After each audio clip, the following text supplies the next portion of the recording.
Hello everyone. Shri IAS academy में आपका स्वागत है। जैसा कि आप जानते हैं कि श्री आईएएस एकेडमी ने आंसर राइटिंग सीरीज की शुरुआत की है, जिसमें ऑलरेडी हमारे 169 पार्ट आ चुके हैं।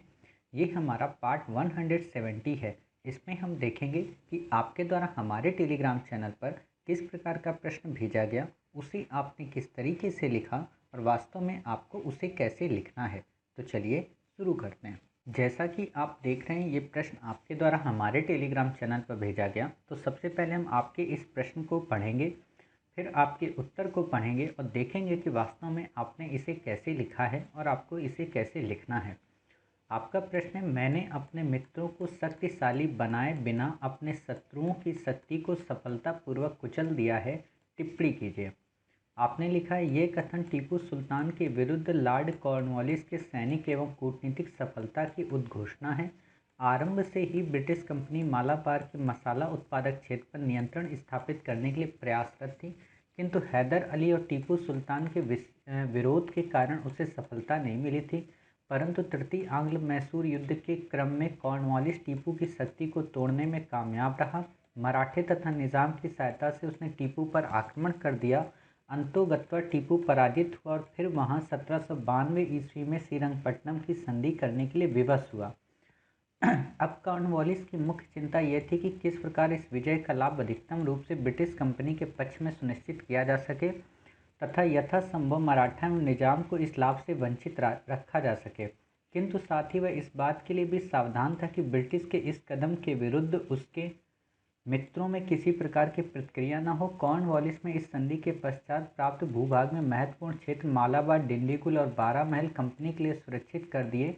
वहीं कृष्णा नदी तथा पेन्नार नदी के कुछ भाग निज़ाम को सुपुर्द किए तथा तुंगभद्रा नदी के पास कुछ भाग मराठों को दिए। अतः कंपनी के मित्र संतुष्ट हो गए।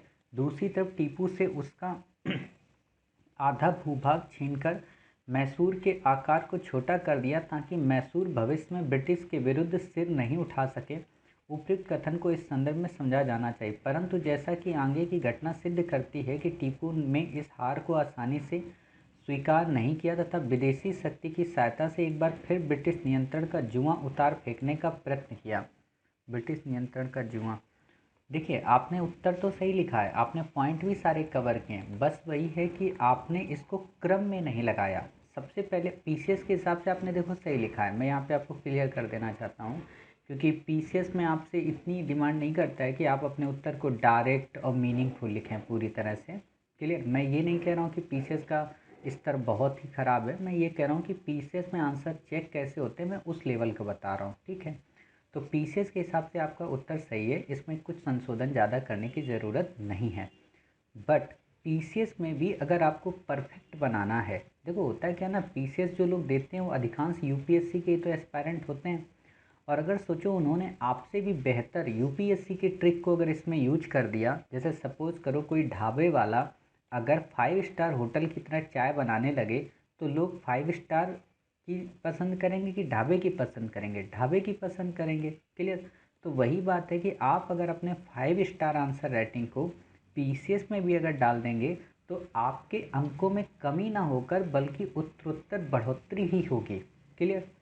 तो अब आपको क्या करना है यूपीएससी के हिसाब से, सबसे पहले आपको इस लाइन को एक्सप्लेन करना है, और एक्सप्लेन करते समय आपको ऐसे अरेंज करना है कि तृतीय आंग्ल मैसूर युद्ध के बाद श्रीरंगपट्टनम की संधि के अंतर्गत कॉर्नवालिस ने तुंगभद्रा के क्षेत्र को मराठों को तथा कृष्णा व पेन्नार नदी के मध्य के क्षेत्र को किसे दिया बताओ?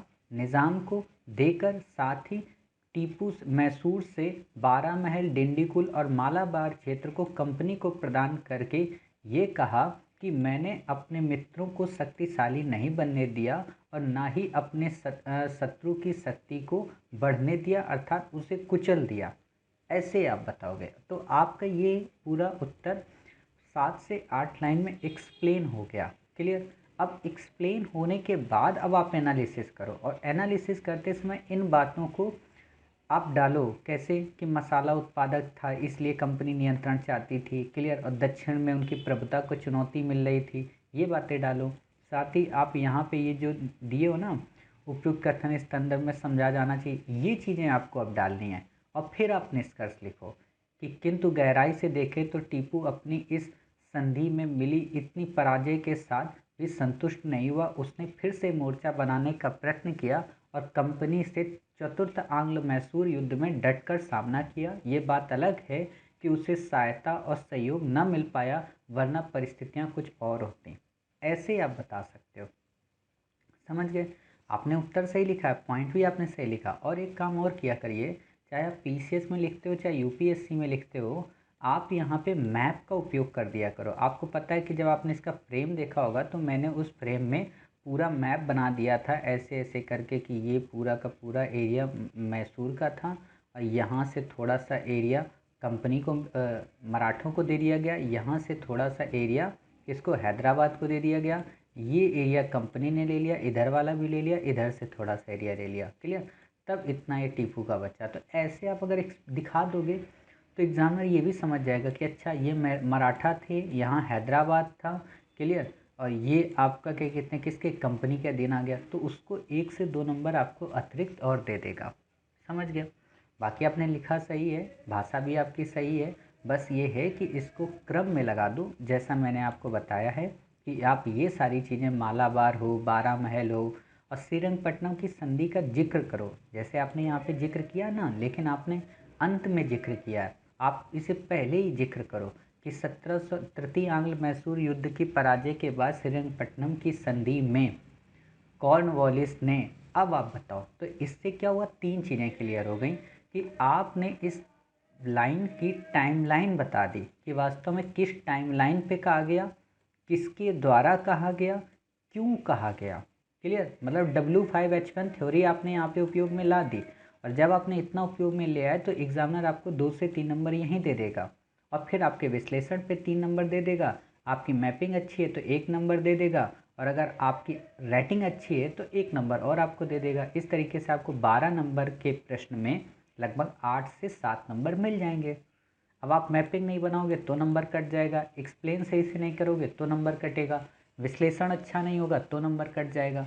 समझ गए? तो आपको कैसे करना है ये बातें आपको क्लियर हो गई। अब आप धीरे धीरे देखिए लिख रहे हैं, उस तासीर की ओर अब आ रहे हैं धीरे धीरे। तो बिल्कुल भी चिंतित ना हो, आप ऐसे ही बस नित्य अभ्यास करते रहिए, आपका उत्तर लेखन काफ़ी अच्छा हो जाएगा। क्लियर? तो मिलते हैं फिर आप ही के द्वारा भेजे गए एक नए प्रश्न के साथ। तब तक अपना ख्याल रखिए और स्वस्थ रहिए।